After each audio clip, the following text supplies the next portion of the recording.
काय गेम खेळ तुमचं प्लॅनिंग सुरू आहे.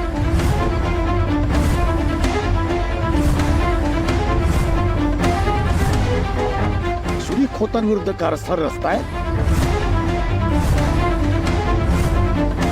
वेद नाही. अरे एक मिनिट ऐकलं मी.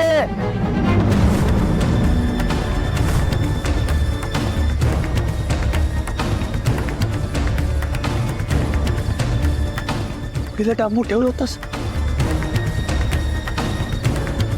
अरे नली मेली अशी बॉम्ब तू ठोकत होतास का?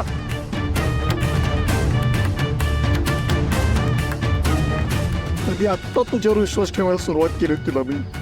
वेद मी स्वतःला समजावत होतो की नाही नली या कारस्थानाच वाघ नसणार आहे. स्वतःला सांगत होतो मी, पण स्वतःच्या जीवाची पर्वा न करता तुला वाचवायला आलो मी. ऐकू तर की माझं. काय आलं पदरी विश्वास नाही वेद. तुम्ही दोघे बहीण भाऊ ना. हिच्यात खोटा रे आत. वेद नाही. अरे माझं ऐकून तर घे. फ्रॉड आहे. दुष्टात दुष्ट. वेद दुष्टात. वेद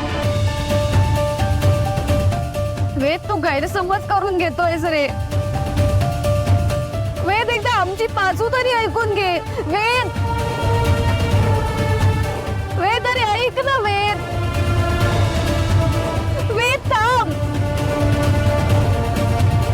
वेद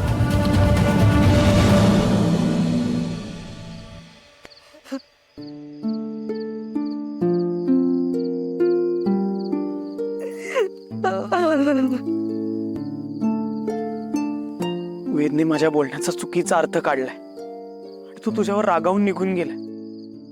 पण माझा तुला किंवा वेदला त्रास देण्याचा उद्देश नव्हता. मला आता खूप अपराधी वाटायला लागलाय. माझ्यामुळे पुन्हा एकदा तुमच्या दोघांमध्ये गैरसमज निर्माण झालाय. I am sorry. का डांबून ठेवलंस तू मला? का वागलास तू असं? का असं बंद करत ठेवलंस? आणि का सगळ्यांना सांगितलं की मी गायब झाले म्हणून? का असं खोट्याचा डोंगर उभा केला दादा? तुला मी विनवणी करून सांगत होते ना, हाता पाया पडत होते तुझे की मला बाहेर काढ इथून. का नाही ऐकलंस माझं? आता माहिती ना काय परिणाम होतील. दादा वेदने आधीच खूप मोठा गैरसमज करून घेतला आपल्या बाबतीत. आधी ते चिठ्ठी प्रकरण घडलं, आता हे अपहरण प्रकरण. तूच मला सांग आता मी कसं समजावू त्याला? काय सांगू की त्याचा गैरसमज दूर होईल? तुला कळतंय का दादा? या सगळ्यामुळे वेद माझ्यापासून लांब जातोय. त्याला तिरस्कार वाटतोय माझा. त्याच्या आयुष्यात माझं काही स्थान नाही. काय करू मी आता? हे अगं मी करायला गेलो होतो एक आणि भलतच झालंय. मला वाटलं होतं की मी सगळं चुकीचं वाटलंय तुला. आणि मी तुला सगळ्या गोष्टी क्लिअर सांगितलेल्या नाहीये. त्या बाबारावनं मला बंद करून ठेवलं होतं आणि मी हे जर बाहेर बोललो तर तो तुझा जीव घेईल अशी उघड धमकी दिली होती मला.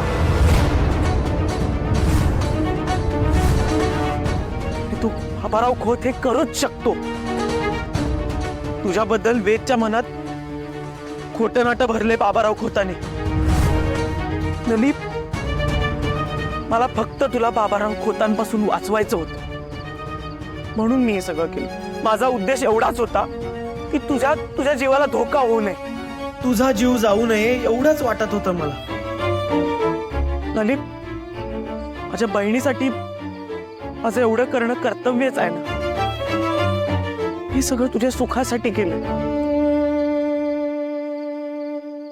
दादा तू पूर्णपणे चुकीचं असं नाही म्हणत आहे रे मी. ह्याची पण काही चूक नाहीये. त्याच्या डोळ्याला जसं दिसतंय तसा तो अंदाज बांधतोय. मी पण वेदला फसवत नाहीये रे. मला त्याची संपत्ती, त्याचा पैसा काही नकोय. मला फक्त वेद हवाय रे. मला संसार करायचा त्याच्यासोबत.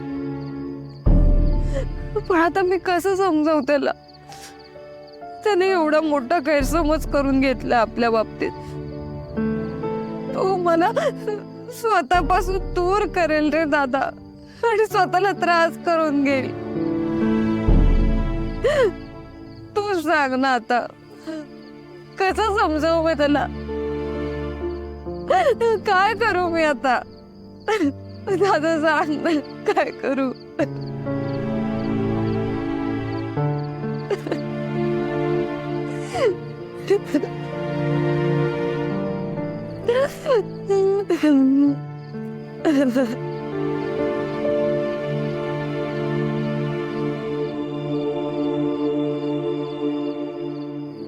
मन आणि बुद्धी स्थिर नाहीये माझी.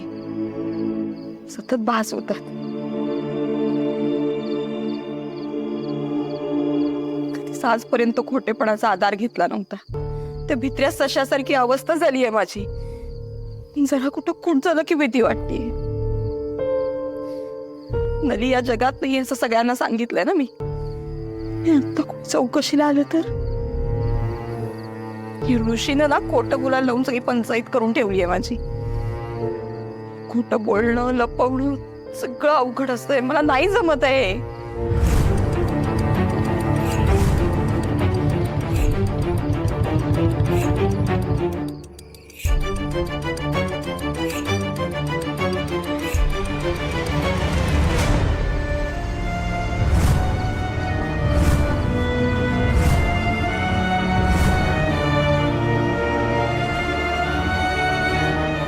वेद, वेद,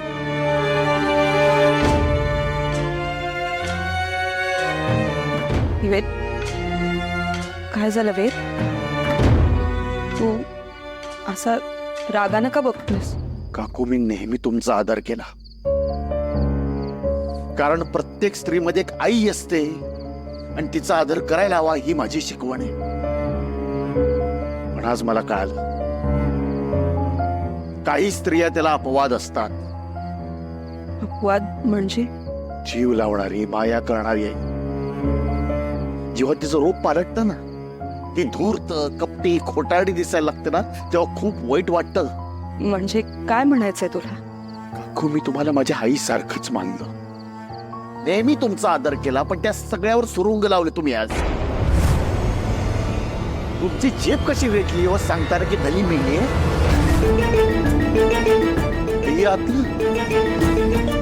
दगड ठेवल्या काळाच्या ठिकाणी.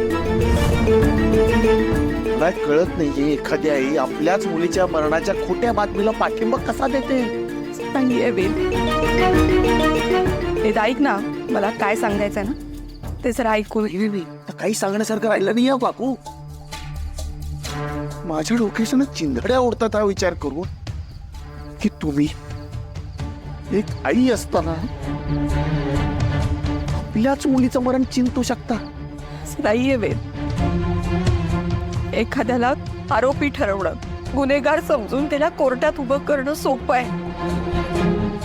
हे मृगजळ आहे वेद. मृगजळात कसं समोर पाणी आहे असं भासतं, पण तिथं पाणी नसतं. तसंच मृगजळ नलीच्या अवतीभोवती आहे. वास्तव वेगळं आहे वेद. म्हणून मी काय सांगतेय ना ते नीट ऐक. नाही नाही नाही, सॉरी. आता काही हे समजून घ्यायचं नाहीये मला. जे काही समजायचं ना ते चांगलं समजलंय. कसं आहे ना काकू, खोटारडी, धूर्त माणसं ओळखू येतात हो. पण तुमच्यासारखी चांगुलपणाचा, सभ्यपणाचा मुखवटा घालून फिरणारी लोक आहेत ना, ती जास्त धोकादायक आहेत. माझा ना चांगुलपणावरचा विश्वासच उडाला आहे. असं नाहीये वेद. एखाद्याला फसवणं, त्यांचा विश्वासघात करणं आमच्या रक्तातच नाहीये रे. काकू, तुम्ही हे बोलताय. तुम्ही आता बोललात ना, तुम्ही आणि तुमच्या रक्ताची मुले त्याच्या विरुद्ध वागतायत. बहिणीने छळ केला माझा, माझ्या भावनाची खेळली ती. पण काकू मला वाईट याचं वाटतं ना की यांच्या घाणेरड्या प्लॅन मध्ये तुम्ही सुद्धा सामील होतात. तुम्ही भ्रमिष्ठ सारखं वागायला लागलात. तुमच्या डोक्यावर परिणाम झाला म्हणून तुमच्या काळजीपोटी माझ्या घरच्यांशी भांडलो मी. माझ्या घरच्यांचा विरोध असताना तुम्हाला घरी घेऊन गेलो मी. सगळं खोटं होतं. नाही काकू, मी नातेसंबंधांना ना काळेबा फासलाय. तिच्या वागण्यात काकू हे किळस वाढ आहे. तुम्ही गावडे आम्हाला खोताना शिव्या देता ना, लबाड धूर्त कपटी काय वाटेल ते बोलता.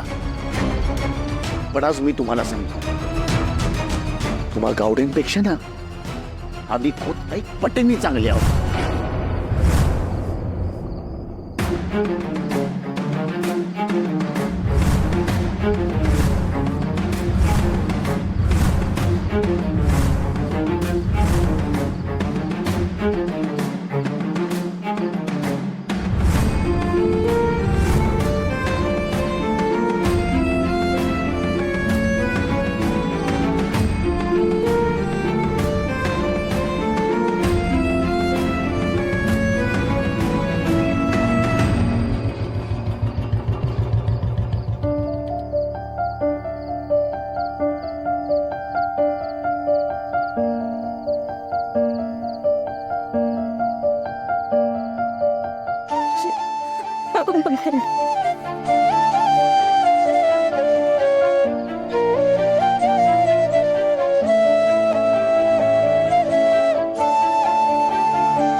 आणि सतत काहीतरी घडतंय का आपल्या आयुष्यात?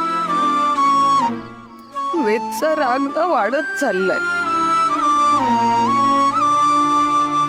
आणि राग घृणा यापेक्षा ना त्याच्या मनाला सतत खातकत असते.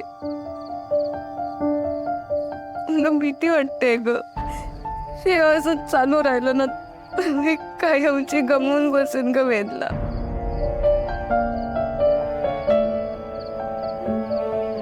वेदचा गैरसमज आता पराकोटीला पोहोचलाय. त्याला काही समजावणं पटवून देणं कठीण आहे, ऑलमोस्ट अशक्य आहे. म्हणून आता आपण या गावात राहण्याला काही अर्थ नाहीये. आता आपल्यावर अजून कुठलं तरी संकट यायच्या आधी हे गाव सोडून निघून जाऊया आपण. ही आज रात्रीची तिकीट काढली, आज आपण निघूया. नाही दादा, आज नाही जाऊ शकत आपण. का? वेद पासून लांब जाणं अवघड वाटतंय. बघितलंस ना कसा वागला ते. हा एक गोदावरी कंपनी माझ्या नावावर आहे, त्याचे कागदपत्र सुद्धा माझ्याकडे आहेत. वेदला ते कागदपत्र द्यायला नको का सांग? आपण जर त्याला कागदपत्र न देताच गाव सोडून गेलो ना तर त्याचा गैरसमज अजून वाढेल. आई, मला माहिती नाही वेदची काय इच्छा आहे, पण मला वेदची माफी मागायची आहे ग.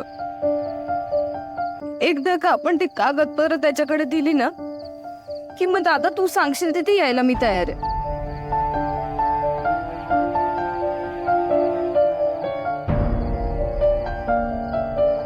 मी माझ्या सुखी संसाराची फक्त स्वप्न बघितली होती ग, पण तसं काहीच घडत नाही. बरोबर आहे ना? स्वप्न कुठे पूर्ण होतात ना आई, स्वप्न स्वप्नच असतात.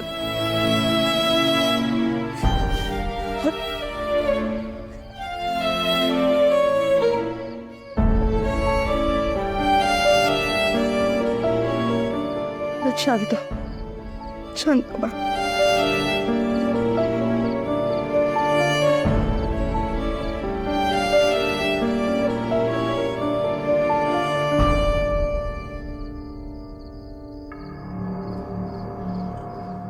अहो मूर्ख मूर्ख महामूर्ख आहे तुझा मुलगा. आणि हाच पोरगा आपल्या पोटी जन्माला आला ना, कर्म दरिद्री होत आपण दोघं. आज त्याला तुडवतो बघ तू. अहो पण प्रयत्न तरी केला ना त्यांनी. हो पण त्याचा रिझल्ट काय? माती आहे माती नाही, शेण आहे शेण. हळू बोल. अगं एवढा चांगला प्लॅन केला होता ना मी, केला होता की नाही, पण तुझ्या त्या नतद्रष्ट कांट्याने त्याचा पट्ट्यामोळ करून टाकला. घरात माणसं आहेत, हळू बोल. असू दे माणसा, माझं ना इथे टाळकं सटकलंय. मला वाटलं होतं ते घर जळालं ना, तेव्हा त्या घरातली वाळवी म्हणजे ती नतद्रष्ट कार्टी तिकडी ती जळून खास झाली अशी काहीतरी गोड बातमी देईल. पण नाही, सगळ्या प्लॅन वरती पाणी फिरवलं तुझ्या त्या दळफदरी पोराने. आता येऊ दे, त्याला कसा तुडवतो ते बघत तू. आग आग होते ग, माझ्या अंगाची आग आग होते. हळू, शांत जरा. बाबा रागवलेत का?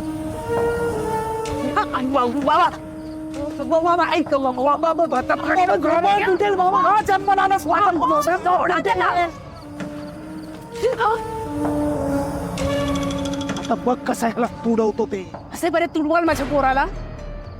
तो बिचारा प्रामाणिकपणे तुम्ही सांगितलं ते काम करतो आणि तुम्ही त्याच्याच अंगावर धावून जाता. हो, कारण माती करतो, सगळ्याची माती करतो तो. हो, आणि तुमच्या लाडक्या गोदाचा मुलगा वेद, तो काय दिवे लावतो? अगं किती बोलशील, वाचा वाचा वाचा नुसती बोलते.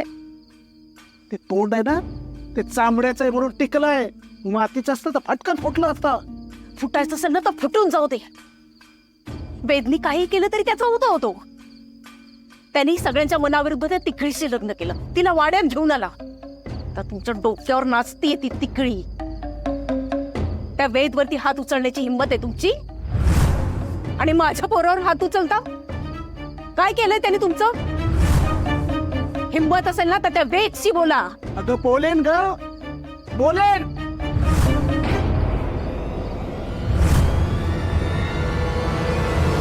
नंतर फोन करा.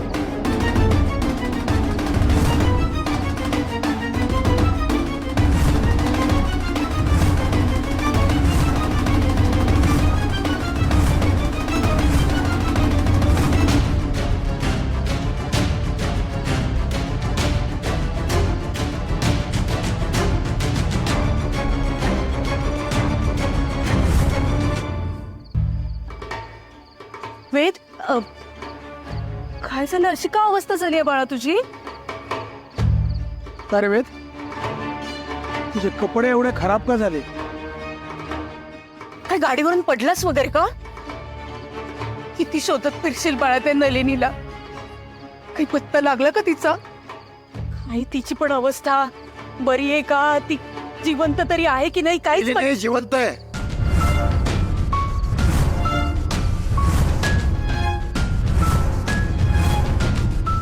काय काय बोलतोयस?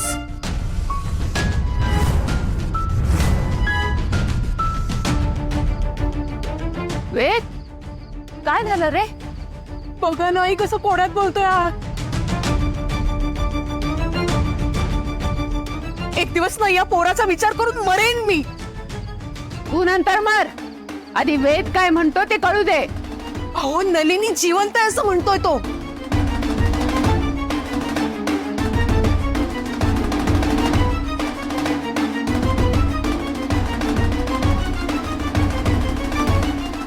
बाळा, कुठे भेटली ती तुला? तू तू भेटलास का तिला? तू प्रत्यक्ष पाहिलंस का तुझ्या डोळ्यांनी? आणि असं कसं अचानक गायब झाली, अचानक परत आली, असं कसं झालं? अरे काहीतरी बोल ना बाळा. मला सांग वेद, नलिनी कशी आहे? कुठल्या राक्षसाने पळवून नेलं होतं तिला? आणि कोण तो नराधम? त्याचं नाव बिव कळलं की नाही? पण नलिनी सुखरूप आहे ना रे? मजेत.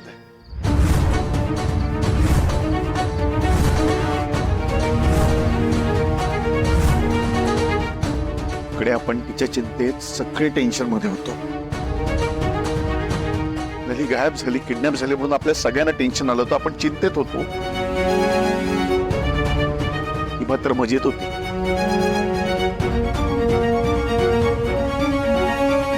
काय बोलतोयस? ऋषीनेच नलीला लपवून ठेवलं होतं. काय?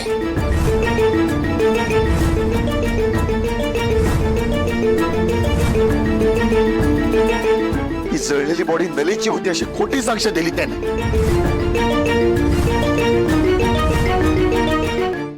ओके, बहीण भाऊ मिळून आपल्या विरुद्ध काहीतरी कट रचत असतील.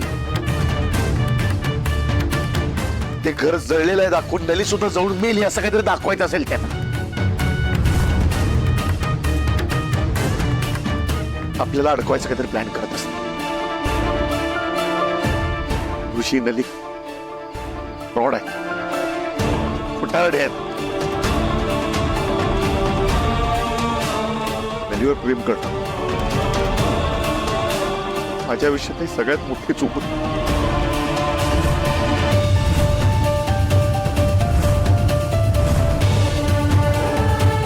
वेद वेद हीच अपेक्षा होती त्या गावड्यांकडून.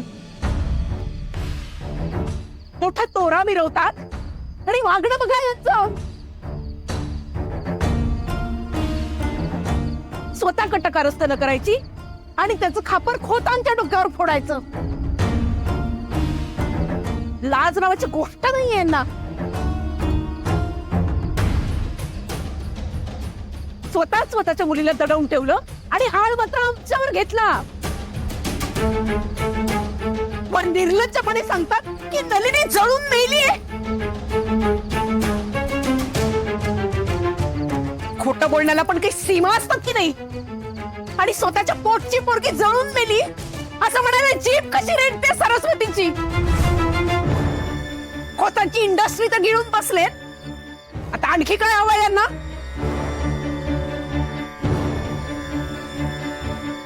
माझ्या वेदची बघा कशी अवस्था करून ठेवली.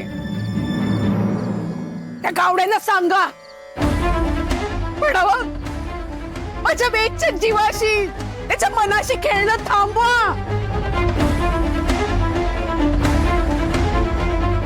त्या वेदचं काही बरं वाईट झालं ना, मी सोडणार नाही त्यांना.